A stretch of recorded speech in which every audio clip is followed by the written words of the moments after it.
Chapter 3. This is a view of the key stakeholders in the corporate governance system and their main roles in relation to one another. The owners. They provide the capital which managers use to create value for customers and shareholders. Owners delegate responsibility to management through the board. Directors act as stewards or guardians of the company's assets. They oversee management and report to the owners or shareholders. Managers act as agents for the owners. They use the resources of the company to achieve results that owners expect and report to the directors.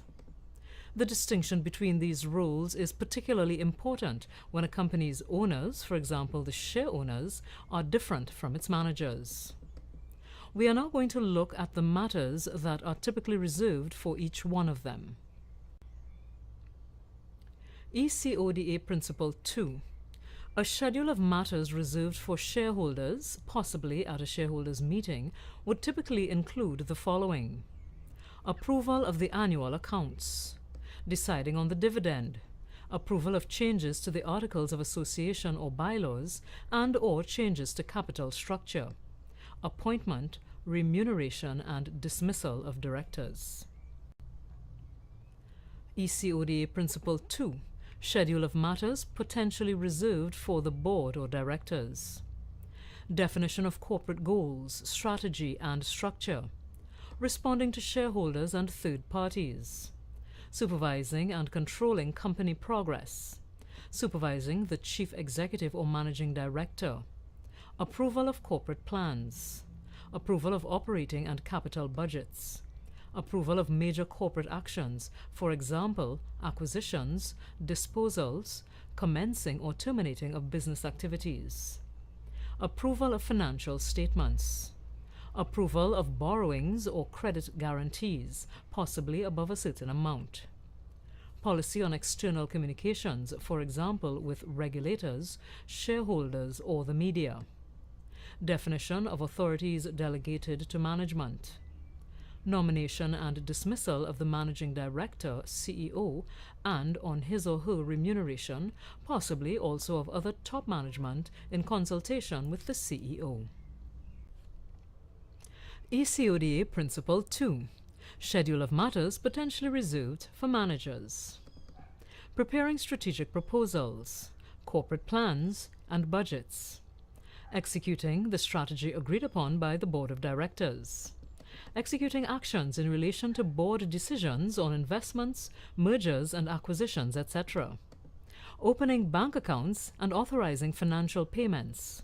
Signing of contracts. Signing of regulatory documents. Powers of attorney. External communication. Staff recruitment and remuneration. Establishing a system of internal control and risk management. Health and safety operations. Of note is that the board should also focus on compliance schedule. Boards should maintain a compliance schedule, which shows when various financial, legal, and regulatory requirements must be completed, and who is responsible for dealing with each item. Such a schedule is likely to include obligations relating to the preparation and filing of financial statements, tax compliance, banking facilities and covenants, health and safety compliance, and insurance. Code of conduct. A key responsibility of the board is to promote high standards of professional and ethical conduct amongst employees. As the number of employees expands, the standards expected should be summarized in a code of business conduct. This should be discussed with employees during induction and training periods.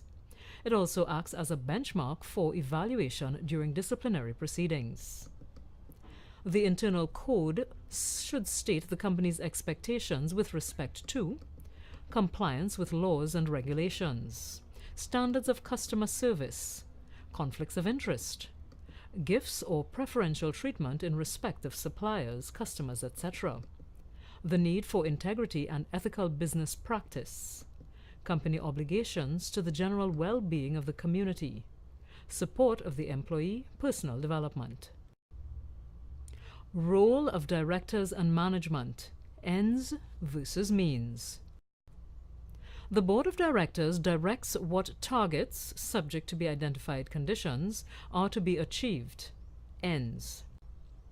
They are also responsible for monitoring the progress and achievement of these ends and ensure that management is staying within the internal set forth by the board and external regulatory, environment, etc. limits or barriers.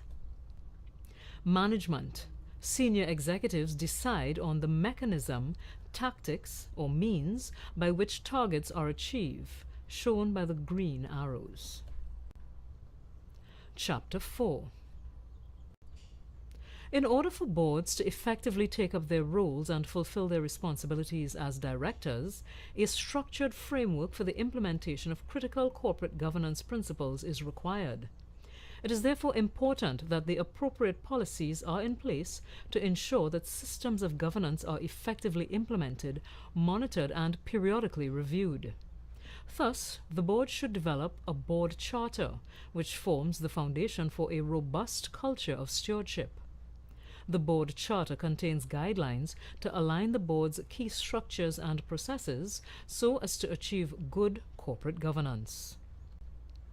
A detailed board charter should outline duties and powers of the board, including general duties and powers, duties regarding the supervisor of management, duties regarding the members and the performance of the board, agrees and sets performance objectives with management supervision of financial reporting, duties regarding nominations and assessment of external auditor, compensation of management board members, and relations with shareholders.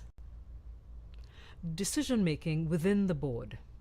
The board charter should also include the decision-making process for members, that is, the voting process, adoption at meetings, and documentation proceedings. As a sample, we have included a template of a typical board charter for reference.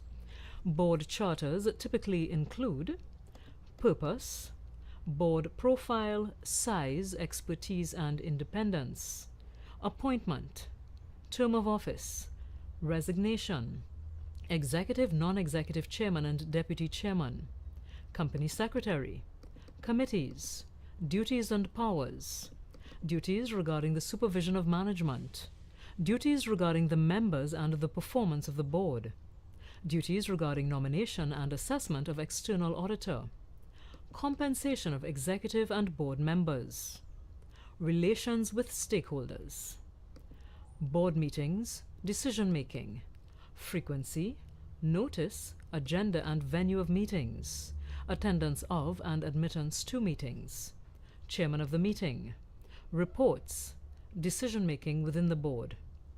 Other provisions: conflicts of interest of board members, compensation of board members, induction program, ongoing training and education, other positions, confidentiality, miscellaneous.